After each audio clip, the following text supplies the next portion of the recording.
రామయ్య గారు ఏటి బాబు కట్టపడడం జాతర దగ్గరికి వెళ్ళకుండాను. మీరు వెళ్ళండి బాబు, ఈ పని నేను చూసుకుంటాను. జాతరలు అవి దేవుడికి సంబంధించిన వారం రా, ఇది మన తిండికి సంబంధించిన వారం.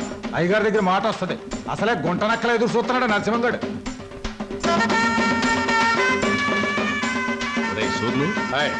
మనం ఈ జాతరతో కూర్చుంటే సరిపోదా? ఆ రామయ్య గారు మరీ మితిమీరిపోతున్నాడు. ఆడి సేను తడిసేదాకా మన శాలకి నీళ్లు వదలనంటాడా? ఏట ఉన్న గొడవేగా, అయినా పాలేరుగాడికి అని తలపిరిసేంటారు. ఇంకో విషయం, ఏట జమీందారు జాతర రోజు ఊరు వస్తాడు, పొలం చూస్తానికి వెళ్తాడుగా, అక్కడేమో చూపు చూసుకుంటే పోలే. సమయానికి గుర్తు చేసావురా. రాని ఊరంతా జాతర గొడవలో ఉంటది. ఏదో రకంగా గొడవ పెట్టుకుని వాళ్ళిద్దరిని లేపేయాలి. పదండి.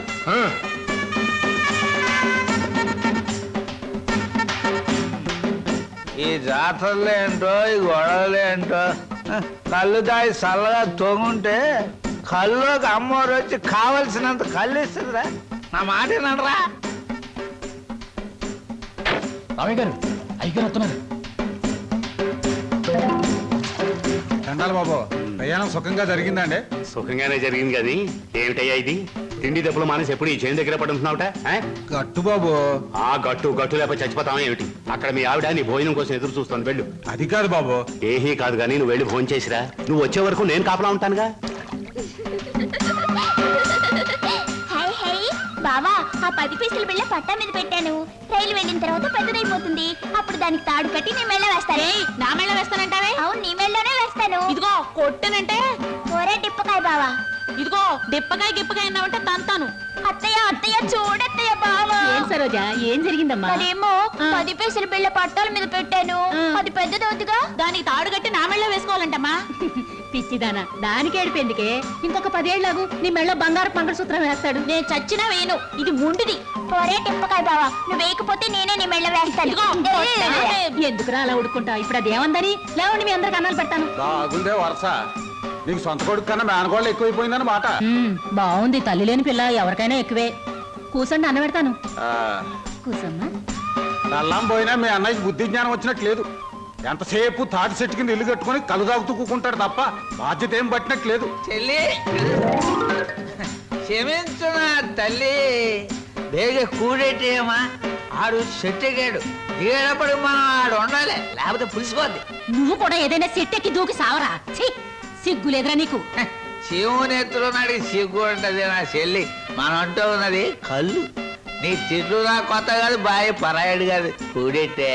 రామయ్య గారు, రామయ్య గారు, చేను దగ్గర నరసింహగడు అయ్యగారితో గొడవ పడుతున్నాడండి. మర్యాదలు మర్చిపోతున్నావు. ఏడు చేత పెట్టి ముందు నీళ్లు మా శాల కొలి పెట్టి వెళ్ళిపో. ఎంతసేపు చెప్పినా ముందుకేస్తున్నావు. ఇక్కడ గాలు దొరుకోలేదు, అడుగు ముందుకేసారంటనా?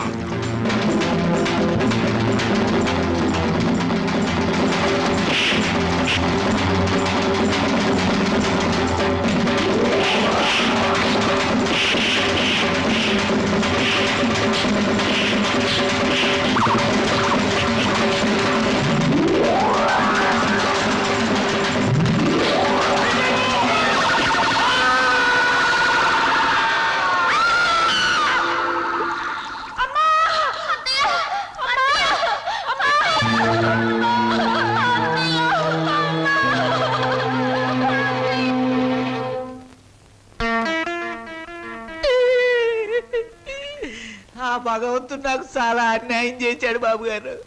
నేను తాగినా తందనాలన్నా పేడల్లా చూసుకునే నా చెల్లి బాబా ఒక్కసారే బలైపోవడం నా దురదృష్టం. బాధపడకు నాగయ్య, మీ బాబా చెల్లెలు చేసిన త్యాగానికి ఏమిచ్చినా రుణం తీరదు. ఇదిగో ఈ డబ్బు నీ దగ్గర ఉంచు. వద్దు బాబు వద్దు, ఈ డబ్బు నా రేడి చేసుకోదు. ఇది నా చెల్లి తీసుకొస్తుందా, బావని తీసుకొస్తుందా, ఆ పిల్లలకి తల్లిదండ్రులు తీసుకొస్తుందా? వద్దు బాబు వద్దు. కాదనకు నాగయ్య, నా మనశ్శాంతి కోసమైనా తీసుకో. ఇక నుంచి ఆ పిల్లలకి తల్లి అయినా తండ్రి అయినా నువ్వే. వాళ్ళని జాగ్రత్తగా పెంచి పెద్ద చేయి, బాగా చదివించు. వాళ్ళకయ్యే ప్రతి పైసా నేనిస్తాను. నీకెప్పుడు ఏ అవసరమైనా నా దగ్గర రా. కింద ఈ డబ్బుంచు. వాళ్ళ బాధ నాకు దిగిపోతే చాలరా. నాకు ఈ కమతాలు గవతాలు నచ్చవు. వాళ్ళ కూలిస్తావో కూడెట్టకుండా మాడి చంపుతావో నీ ఇష్టం. నెల నెల నీ కాడికి వచ్చి కూలి డబ్బులు వసూలు చేసుకోవడానికి నాకు వడ్డీ కూడా గిట్టుబాటు కాదు. మొత్తానికి ఇంత రేటుని కట్టేసి నాకు ఇచ్చి వాళ్ళిద్దరిని తోలుపో. అంటే వాళ్ళు పూర్తిగా అమ్మకానికి ఎట్టేసినట్టేనా? నువ్వు సచ్చినంత తొట్టు. అయితే సరే, మొత్తం 4000.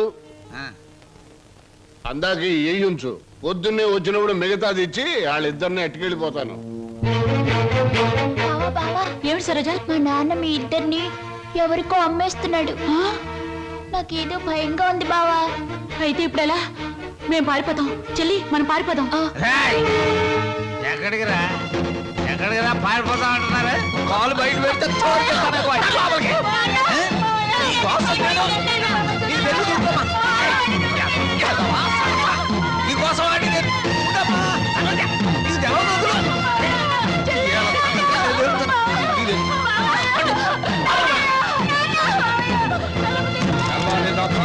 నీళ్లు లేక ఇక్కడే మాడి సావండి. ఎందుకమ్మా, ఎందుకురా నాన్న ఏడుస్తున్నారు? ఈ మావయ్య నొగ్గేసి వెళ్ళిపోవాలనే పట్నం పంపిస్తున్నాను, చదివించాలి కదా, తప్పుద్దా నాయన? చీను, నువ్వు పట్నం వెళ్ళి ఈ ఎఫ్ఏ డిఏ మొత్తం ఇంగ్లీష్ అక్షరాలన్నీ నేర్చేసుకుని పెద్ద కలెక్టర్ అయిపోయి ఈ ఊరు వచ్చి నాతో ఇంగ్లీష్లో మాట్లాడావంటే దాన్ని నీకు ఇచ్చి పెళ్లి చేసేస్తాను. అదండి ఆగరాగు. రేయ్, ప్రతిరోజు నీ చెల్లెలు ఎదురు వచ్చేది కదా, ఇప్పుడు నా కూతురు నీకు ఎదురు పంపిస్తాను. రామ్మ సరోజా, బాబు బండికి ఎదురురా. అది అక్కడి నుంచి రా, నువ్వు బండి తోలరా. High, high.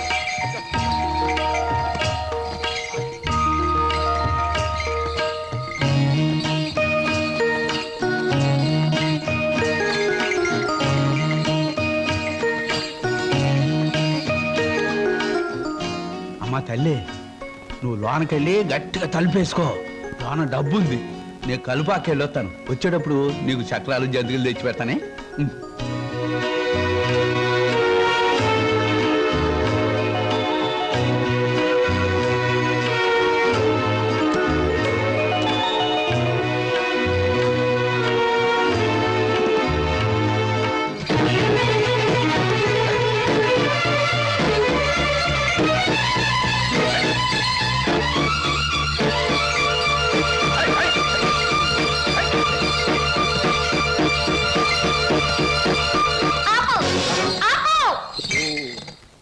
ఏటే ఇలా వచ్చావేటి?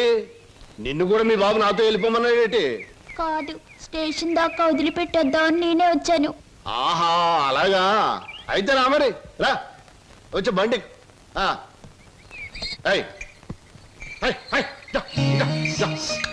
ఈ డబ్బులు తీసుకుని మీ స్టేషన్కి వెళ్ళండి, నేను మీ వెనకాలే వస్తాను. నాకు ఒక టికెట్ కొనండి, పట్నం పోదాం.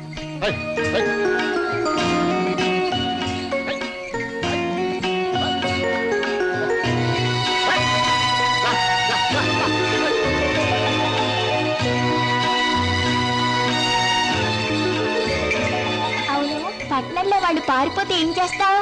ఏం చేస్తానా? ఆహా, ఎవరాలది?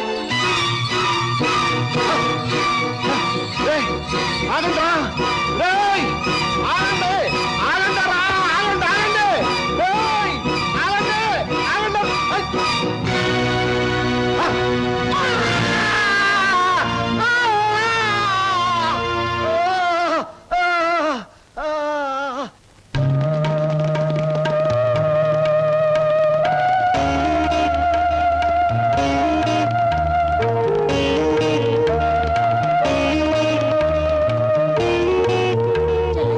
సరోజ తనకు కూడా టికెట్ తీయమని చెప్పి ఇంకా రాలేదేమిటి? వచ్చేస్తుంది అన్నయ్య. అయ్యో, రైలు వచ్చేస్తుంది, ఇప్పుడు ఎలాగా?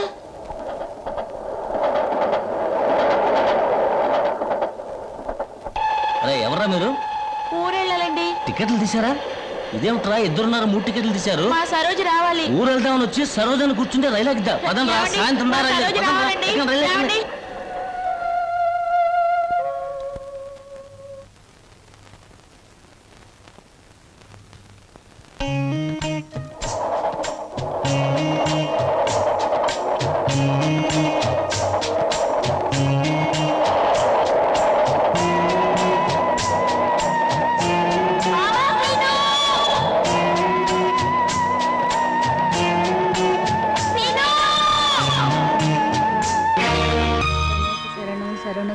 గజముఖ వదన శరణు గణేశ గౌరీ పుత్ర శరణు గణేశ విఘ్న వినాయక శరణు గణేశ.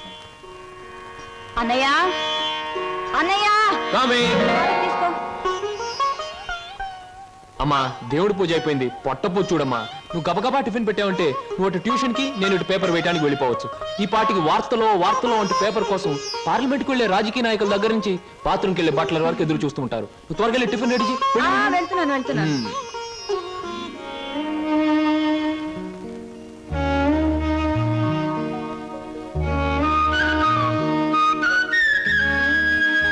చెల్లాయ్, మన కోసం సరోజు ఒంటరిగా ఆగిపోయింది. ప్రాణానికి తెగించి మనల్ని రక్షించింది. ఎక్కడుందో ఏమైందో ఎన్నిసార్లు ప్రయత్నించినా కనీసం జాడు కూడా తెలియలేదు. అసలు ఉందో లేదో. అన్నయ్య తప్పకుండా ఎక్కడో ఉండే ఉంటుంది. ఏదో ఒక రోజు మనకు కనిపించి తీరుతుంది. అర్జెంటే నన్ను వదలవే, కడుపులో గందరగోళంగా ఉంది. ఇదిగో వెళ్ళొచ్చిన తర్వాత నీ ప్రశ్నలన్నిటికీ తీరిక సమాధానం చెప్తాను. అమ్మా నేను మర్చిపోతానండి. నాకు సమాధానం చెప్పిన తర్వాత మీరేమైనా చేసుకోండి. ఎన్టీ రామారావు నటించిన మొదటి చిత్రమేది, రంగుల చిత్రమేది, రాజుగా నటించిన చిత్రమేది, పేదగా నటించిన చిత్రమేది, దొంగగా నటించిన చిత్రమేది, విలన్ గా నటించిన చిత్రమేది, ఏ చిత్రం ఎన్ని రోజులు ఆడింది, అందులో ఫెయిల్యూర్స్ ఎన్ని, సక్సెస్ ఎన్ని చెప్పకండి చూద్దాం. కింద జన్మలో నువ్వు గానుగై ఉంటావే, నేను ఎద్దై ఉంటాను. అప్పుడు నేను ఆడించాను, ఇప్పుడు నువ్వు నన్ను జాడిస్తున్నావు. ఎన్టీ రామారావు నటించిన మొదటి జ్యువెల్ జోల్ సినిమా నేను ఎక్కడ కొడితే బుద్ధి వస్తుందా అని ఆలోచిస్తున్నానే. ఏమండి? వస్తున్నా బాబు.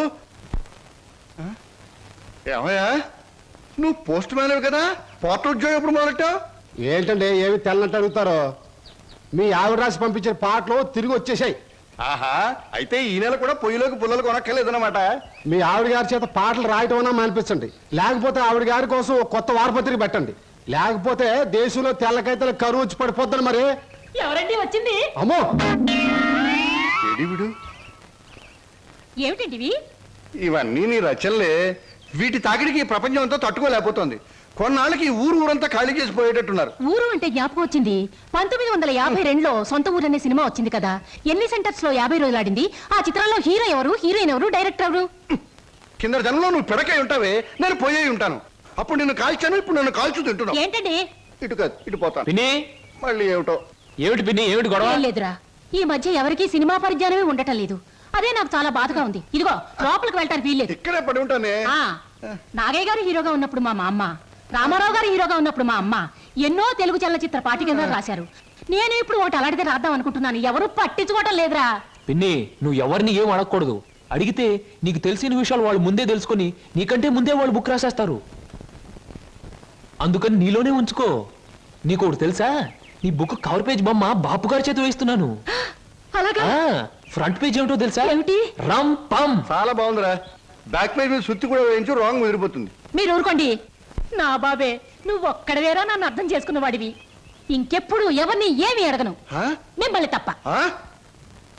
ఒరే, అంతా బాగానే మేనేజ్ చేసావురా, కానీ నన్ను మాత్రం బతికించలేకపోయావు. మీ పిన్ని. బాబాయ్, పిన్ని ముందు నువ్వేమన్నాను, పిన్ని వెళ్ళాకన్నావా? నేను ఊరుకోను. ఓహో, నువ్వు దాని పార్టీ కదా. అవును, పిన్నంటే ఎవరనుకున్నావు? మా అమ్మ. ఒరే, ఇది ఏనాటి బంధంరా. 15 సంవత్సరాల క్రితం మీరెవరో మేమెవరో అనుకోకుండా నాకు దొరికారు. ఈ 15 సంవత్సరాల్లో మేము మీకే ఆప్యాతలు కురిపించామో తెలియదు, కానీ మీరు మా కన్నబిడ్డల కంటే ఎక్కువైపోయారా. అది మా అదృష్టం బాబాయ్. నువ్వు లేకపోతే మేమేమైపోదు. చూడమ్మా, రిటైర్డ్ స్టేషన్ మాస్టర్ గా చెప్తున్నాను, పచ్చ జెండాకి పరిగెత్తే రైలుకి బంధుతో ఉండక్కర్లేదురా. పచ్చ జెండా ఊగిందంటే రైలు పరిగెత్తి తీరాలే, దాని డ్యూటీ. రైలు పరిగెత్తే ముందు పచ్చ జెండా ఊగాలే, దాని బాధ్యత. మన బంధుత్వాలు కూడా అంతేరా. అయ్యో, టైం అయింది బాబాయ్. నువ్వు ముందు సరిగ్గా నిలబడు, ఇప్పుడు బయలు. ఓకే, నువ్వు రామ్మా. బాబాయ్ వెళ్ళొస్తాం. త్వరగా వచ్చేయండి. అలాగే బాబాయ్. 1969లో నా కర్మకాయలు నేను పెళ్లి చేసుకున్నాను. ఎక్కడికెళ్తారు? ఇప్పుడు ఆపే ఉంటే చంపేస్తాను. అమ్మా, పేపర్.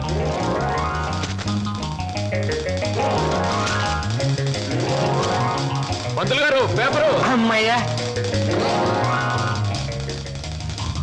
Paper boy. నన్నే? అవును, నిన్నే. నా పేరు పేపర్ బాయ్ కాదండి, వీర వెంకట విజయ శ్రీనివాస్ వరప్రసాద్. పూర్తిగా పిలవలేని కొంతమంది బద్దకస్తులు శ్రీనివాస్ అంటారు. ముచ్చటగా ముద్దుగా పిలవాలనుకున్న వారు సీను అంటారు. సుబ్బమ్మ గారు. నా పేరు సుబ్బమ్మ కాదు, లలిత. ఓహో, మరి మిమ్మల్ని ముద్దుగా విని పిలుస్తారు లల్లి అనా? పిల్లి అని. నీకెందుకు? పేరు లలితంగా ఉంది, పర్సనాలిటీ లలిత లావణ్యంగా ఉంది. ఏమిటి వెటకారంగా ఉందా? అసలు పేపర్ అలా రాయిస్తున్నట్టు విసడం ఏమిటి? చేతికి వచ్చుగా. ఇవ్వచ్చు అనుకోండి, ప్రతి వాళ్ళ చేతికి ఇస్తూ పోతే కొంతమందికి ఇవాళ ఉదయం పేపర్ రేపు సాయంత్రానికి, రేపు సాయంత్రం పేపర్ ఎల్లుండి దానికి అందుతుంది. అందుకని కొన్ని విసరాలి, కొన్ని ఎగరేయాలి, కొన్ని చేతికి ఇవ్వాలి. నేను ఎంత గట్టిగా విసిరినా పడే వాళ్ళ చేతిలో అది పువ్వులా పడటం మన టాలెంట్. చాలండి, మీరు వెళ్ళొచ్చు. చూడండి, ఆ పేపర్ లో పేజ్ నంబర్ 4 కాలం నంబర్ 3లో ఆడవాళ్ళకు పనికొచ్చే ఉద్యోగాల ప్రకటన ఉంది. నేను ఉద్యోగం కోసం ప్రయత్నిస్తున్నట్టు ఇతనికి ఎలా తెలుసు? ఏమేం మరదలా, ఆ పేపరు నీకు ముందే తెలుసా? ఏ ఏంటే రోడ్డు మీద పరాగడితో పరాసుకెళ్ళటే చెప్పా. పరాయివాడు కాదు, అతను నా బాయ్ ఫ్రెండ్. ఏటే బాయ్ ఫ్రెండా? చెట్టంత బావగారిని, నీ ఎక్కకు మొగుణ్ణి, నేనుండగా ఆడేవాడే బాయ్ ఫ్రెండ్. బాయ్ ఫ్రెండ్ అయినా, మ్యాన్ ఫ్రెండ్ అయినా, ఫ్రెండ్ ఫ్రెండ్ అయినా అని నేనే. ఇదిగో, రోజు రోజుకి నువ్వు హద్దు మీరుతున్నావు, జాగ్రత్త. ఆహా, నన్ను జాగ్రత్త అన్నది గొప్పదాని అయిపోయావా? చూడవే, నీ చెల్లెలు నన్నే పట్టుపట్లాడించేస్తుంది. Shut up. మంచి గొడ్డుకో దెబ్బ, మంచి మనిషికో మాట అన్నారు. మాటతో మారటానికి నువ్వు మనిషివి కాదు, 4 బాదడానికి గొడ్డువి కాదు. ఛీ! విన్నావటి నీ చెల్లెలు ఏముంటుందో? నీ మనిషిని కాదట, పశువుని కాదట. మీ ఇద్దరిని- ఏయ్! అక్కడ ఎందుకలా కొడుతున్నావు? ముద్దుల మరదలు కొడితే నలిగిపోద్దని. మళ్ళేనో నేను మనిషిని కాదు, పశువుని కాదా? ఇదిగో, నేను బ్రతిమాలుతున్నాను, అక్కడేం చేయకు. చిచి, నువ్వు ఇతన్ని బ్రతిమలాడటం కంటే నేను తన్నులు తినటమేనయ్యో. ఈ దుర్మార్గుడికి ఇది అలవాటేగా. ఊరుకో అక్క. ఓసస్, మీ అక్క చెల్లెల పరామర్శ చాలుగానే మీ ఇద్దరితో వాదించి వాదించి నా వాళ్ళు చీదర కొట్టింది. స్నానానికి నీళ్ళు పెట్టండి. ఊరుకో అక్క. ఇది రోజు ఉండే బాగోతమే కదమ్మా. ఎలాగో ఇన్నాళ్ళు హాస్టల్లో ఉండి చదువుకున్నావు. ఉద్యోగం దొరికే వరకు కూడా ఆ హాస్టల్లోనే ఉన్నా బాగుండేది. సరే, తొందరగా బయలుదేరు, నీకు ఇంటర్వ్యూకి టైం అవుతుంది. ఈసారైనా ఉద్యోగం వస్తే ఆ 7 కొండల వాడి దగ్గరికి నడిచొస్తానని మొక్కుకున్నాను.